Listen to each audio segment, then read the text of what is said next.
Hi అండి. అందరికీ నమస్తే. Welcome to Bhavitha cooking channel. ఈరోజు వీడియోలో వచ్చేసి రెగ్యులర్‌గా ఎప్పుడూ చేసే పొంగల్ కాకుండా ఇలా ఒక్కసారి పొంగల్‌ని తయారు చేసి ఇవ్వండి. ఎవరైతే అబ్బా! మరీ పొంగలా అని ఫీలింగ్ చేసే వాళ్ళకైతే ఇలా ఒక్కసారి చేసి పెట్టండి. చాలా ఇష్టంగా తింటారు. కొంతమంది పొంగల్‌ని చాలా ఇష్టంగా తింటూ ఉంటారు. మరికొంతమంది అబ్బా! పొంగలా అంటుంటారు. అలాంటి వారికి ఇలా ఒక్కసారి పొంగల్‌ని చేసి పెట్టండి. హెల్త్‌కి కూడా చాలా మంచిది. అలాగే టేస్ట్ కూడా సూపర్‌గా ఉంటుందండి. మరి ఇక లేట్ చేయకుండా ప్రాసెస్‌లోకెళ్ళిపోదామా? అందుకోసం ముందుగా స్టవ్ మీద కుక్కర్‌ని ఉంచుకొని అందులోకి 2-3 టేబుల్ స్పూన్ల దాకా నెయ్యిని వేసుకోండి. నెయ్యితోని ఈ పొంగల్‌ని తయారు చేయండి. చాలా అంటే చాలా రుచిగా ఉంటుంది. ఆ నెయ్యి ఫ్లేవర్‌తో చాలా టేస్టీగా వస్తుంది. నెయ్యి కాస్త వేడెక్కిన తర్వాత ఒక టీ స్పూన్ దాకా ఆవాలు, అర టీ స్పూన్ దాకా జీలకర్రని వేసుకోండి. అలాగే ఒక టీ స్పూన్ దాకా శనగపప్పును వేసుకోండి. అర టీ స్పూన్ దాకా మినపప్పును వేసుకోండి. ఇందులోకి 4, 5 దాకా ఎండుమిర్చిని కూడా మధ్యలోకి తుంచి వేసుకోండి. ఇందులోకి మీరు కావాలనుకుంటే జీడిపప్పు ముక్కల్ని కూడా మధ్యలోకి తుంచి వేసుకోవచ్చు. లేకపోతే గనుక డైరెక్ట్‌గా ఇలా మిరియాలను వేసుకొని తయారు చేసుకోవచ్చండి. మీరు కావాలనుకుంటే జీడిపప్పును వేసుకోండి. లేదంటే స్కిప్ చేసుకోండి. ఇలా మిరియాలు ఇంకా కరివేపాకును వేసుకొని ఈ పోపును ఫ్రై చేసుకోండి. ఈ పోపు కాస్త వేగేంత వరకు కూడా ఇలా మధ్య మధ్యలో కలుపుతూ ఫ్రై చేసుకోవాలి. మంటను మీడియం ఫ్లేమ్‌లోనే పెట్టుకొని ఈ పోపును ఫ్రై చేసుకోండి. ఇలా పోపు మొత్తం బాగా వేయించుకున్న తర్వాత ఇందులోకి పొడువుగా స్లైసెస్‌గా కట్ చేసి పెట్టుకున్న ఉల్లిపాయ ముక్కల్ని కూడా వేసుకొని ఇలా కలుపుకుంటూ ఉల్లిపాయ ముక్కల్ని వేయించుకోండి. ఈ ఉల్లిపాయ ముక్కలు కాస్త మగ్గేంత వరకు కూడా ఇలా కలుపుకుంటూ వేయించుకోవాలి.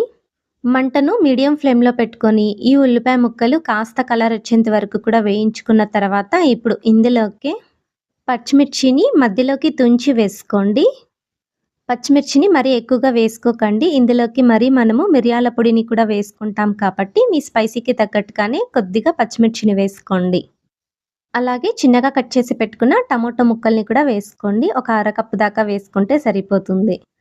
ఈ టమోటా ముక్కల్ని కూడా ఒకసారి బాగా కలిపేసుకొని మీడియం ఫ్లేమ్‌లోనే పెట్టుకొని ఈ టమోటా ముక్కలు కాస్త మగ్గేంత వరకు కూడా మగ్గిచ్చండి. ఈ టమోటా ముక్కలు కాస్త మెత్తబడిన తర్వాత ఇప్పుడు ఇందులోకే మొలకలు కట్టిన పెసల్ని వేసుకోండి. ఉండు పెసల్ని ముందు రోజే మనము మొలకలు కట్టి తీసుకుంటే ఈజీగా ఉంటుందండి. ఎప్పుడైనా సరే ఇలాంటివి మొలకలు కట్టేసి ఫ్రిడ్జ్‌లో ఉంచుకుంటే 2, 3 రోజుల పాటు కూడా నిల్వ ఉంచుకోవచ్చు. ఇలా మొలకలు కట్టిన పెసర్‌ని ఒక కప్పు దాకా వేసుకోండి. అలాగే ఒక కప్పు దాకా రైస్‌ని కూడా ముందుగా 2 సార్లు బాగా వాష్ చేసేసుకొని ఒక 15 నిమిషాల పాటు నానబెట్టి వేసుకోండి. నానపెట్టుకున్న నీళ్ళను మొత్తం కూడా వడగొట్టేసుకొని ఆ తర్వాత రైస్‌ని మాత్రమే ఇందులోకి వేసుకొని మంటను మీడియం ఫ్లేమ్‌లో పెట్టుకొని ఈ రైస్‌ని ఇంకా మొలకలు కట్టిన పెసర్లని ఒక 2 నిమిషాల పాటు కలుపుకుంటూ వేయించుకోవాలి.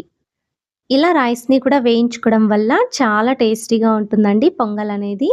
అంతేకాదు పెసర్లలో ఉండే పచ్చివాసన కూడా పోయేంత వరకు ఇలా వేయించుకోవాలండి. అప్పుడే మనకు పొంగలనేది చాలా టేస్టీగా వస్తుంది. ఇలా 2 నిమిషాల పాటు కలుపుకుంటూ వేయించుకున్న తర్వాత ఇప్పుడు ఇందులోకి ఏ కప్పుతో అయితే మీరు పెసర్లని ఇంకా రైస్‌ని కొలుచుకున్నారో సేమ్ అదే కప్పుతోనే నీళ్ళను కూడా కొలిచి తీసుకోవాలి. నేనిక్కడ పెసర్లని ఒక కప్పు, ఒక కప్పు దాకా రైస్‌ని తీసుకున్నాను. అంటే 2 కప్పుల దాకా రైస్ ఇంకా పప్పును తీసుకున్నాను కాబట్టి అదే కప్పుతోనే నేను ఒక కప్పుకు 3 కప్పుల దాకా నీళ్ళను వేసుకున్నాను. అంటే 6 కప్పుల దాకా నీళ్ళను వేసుకుంటున్నానండి. ఇలా అదే కప్పుతోనే 6 కప్పుల దాకా నీళ్ళను వేసుకున్న తర్వాత ఇప్పుడు ఇందులోకి రుచికి సరిపడంత ఉప్పును వేసుకోండి. అలాగే చిన్నగా కట్ చేసి పెట్టుకున్న కొత్తిమీరను కూడా వేసుకోండి. ఇలా వేసుకున్న తర్వాత ఇవన్నీ కూడా బాగా కలిసేటట్టు కలుపుకోవాలండి. కొద్దిగా సాల్ట్ అనేది మిక్స్ అయ్యేటట్టు ఇలా బాగా కలిపేసుకున్న తర్వాత ఇప్పుడు కుక్కర్ మూత పెట్టేసుకొని మంటను మీడియం ఫ్లేమ్‌లోనే పెట్టుకొని కనీసం అంటే 5 విజిల్స్ వేపించుకోవాలి. 5 విజిల్స్ వేపిస్తేనే పొంగలనేది చక్కగా మెత్తగా వస్తుందండి. ఇలా మీడియం ఫ్లేమ్‌లో 5 విజిల్స్ వేపించుకున్న తర్వాత స్టవ్ ఆఫ్ చేసి పూర్తిగా ప్రెషర్ మొత్తం వెళ్ళిన తర్వాత కుక్కర్ మూతను ఓపెన్ చేయండి. చూడండి ఎంత చక్కగా ఉడికిపోయిందో కదా! ఇలా ఉడికించుకున్న దీనిని ఇప్పుడొకసారి బాగా కలపండి. ఇలా కలుపుకుంటూ ఉంటే మనకు కన్సిస్టెన్సీ అనేది తెలిసిపోతుందండి. నేనైతే ఇక్కడ 6 గ్లాసుల దాకా నీళ్ళను వేసుకున్నా మెత్తగా ఉడికినా సరే కన్సిస్టెన్సీ అనేది పల్చగా రాలేదండి. అందుకోసమే నేను మరొక్కసారి పక్కన వేడి నీళ్ళను మరలిచ్చేసుకొని మరలిన నీళ్ళను ఇందులోకి వేసుకొని మరొక 2 నిమిషాల పాటు ఉడికించుకుంటున్నాను. ఇలా ఉడికించుకున్న తర్వాతే మీ కన్సిస్టెన్సీని బట్టి వేడి నీళ్ళను వేసుకొని కలుపుతూ ఉడికించండి. మనం మరీ ఎక్కువగా నీళ్ళను వేసి విజిల్స్ వేపిస్తే గనక నీళ్ళు మొత్తం కూడా బయటికొచ్చేసి స్టవ్ మొత్తం కూడా గలీజయిపోతుంది. అందుకోసమే నేను మెత్తగా ఉడికించుకోవడం కోసం మాత్రమే నీళ్ళను వేసి విజిల్స్ వేపించుకున్నాను. ఆ తర్వాత మన కన్సిస్టెన్సీని బట్టి వేడి నీళ్ళనే వేసుకోవాలి. చల్ల నీళ్ళు కాకుండా వేడి నీళ్ళను వేసుకొని ఇలా కలుపుకుంటూ మరొక 2 నిమిషాల పాటు బాగా ఉడికించండి. మీకు పొంగలనేది ఏ కన్సిస్టెన్సీలో కావాలో దాన్ని బట్టి మరలించుకున్న నీళ్ళను వేసి ఒక 2 నిమిషాల పాటు మధ్య మధ్యలో కలుపుతూ ఉడికించుకుంటే మనకు పొంగలనేది రెడీ అయిపోతుందండి. అంతే, ఎంతో రుచికరమైన మొలకలు కట్టిన పెసర్లతో పొంగల్ రెడీ అయిపోతుంది. తప్పకుండా ఈ పద్ధతిలో ఒక్కసారి పొంగల్‌ని తయారు చేసి ఇంట్లో వాళ్ళకు పెట్టండి. పిల్లల నుండి పెద్దవాళ్ళ వరకు కూడా ప్రతి ఒక్కరు ఇష్టంగా తింటారు. మరిక లేట్ చేయకుండా తప్పకుండా మీరు కూడా ఇంట్లో ట్రై చేసి మీకెలా వచ్చిందో మీ ఫీడ్‌బ్యాక్‌ని కింద కామెంట్ సెక్షన్‌లో కామెంట్ చేయండి. అలాగే లైక్ చేయండి, షేర్ చేయండి, సబ్స్క్రైబ్ చేయండి. Thank you for watching video.